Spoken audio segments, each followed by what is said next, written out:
Today is one of the most important days in Indian freedom struggle. On this day 1920, the non-cooperation movement was agreed upon against the British rule to demand Swaraj.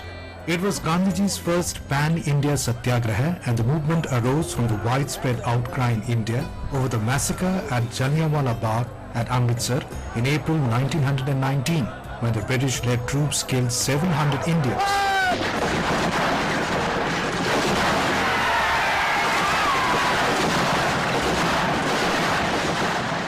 That anger was also compounded by indignation at the British failure to take adequate action against those responsible, especially General Dyer, who had commanded the troops involved in the massacre.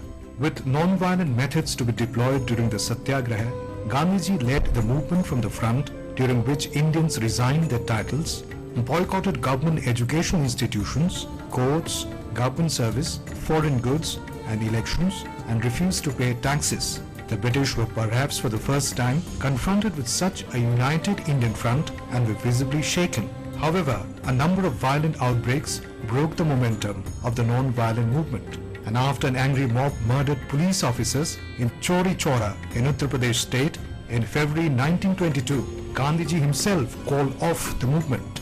Even though the non-cooperation movement could not achieve its goal of Swarajya, the movement was a massive encouragement to millions of Indians and marked the transition of Indian nationalism from a middle class to a mass basis. It colored the country with national zeal, as during this time, many Indian schools and colleges were opened and Indian-made goods became highly popular.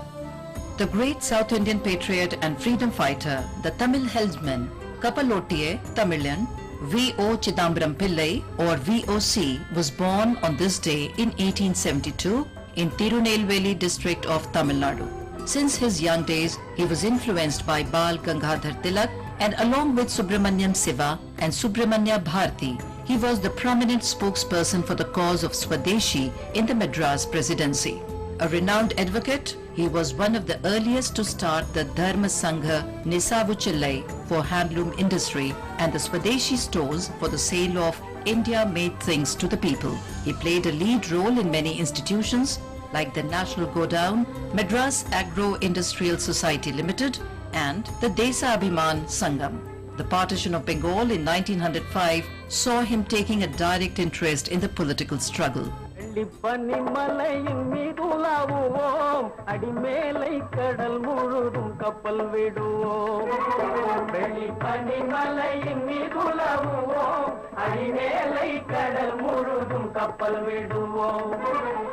challenge the domination of British in the shipping industry, he started the Swadeshi Steam Navigation Company on the 12th of November 1906.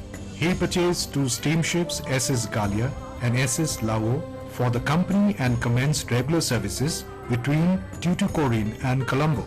His efforts to widen the base of the Swadeshi movement brought him into increasing conflict with the British Raj, and on 12 March 1908 he was arrested on charges of sedition and his barrister's license was revoked.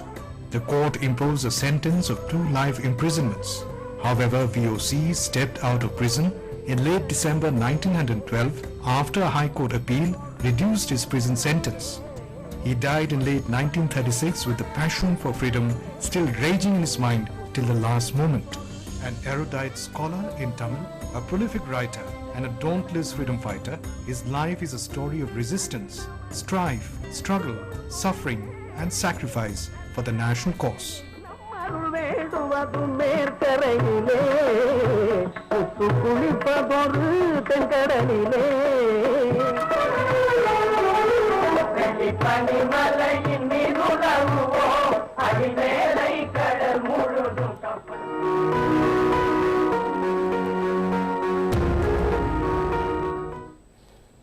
Story of V.O. Chidambaram Pillai.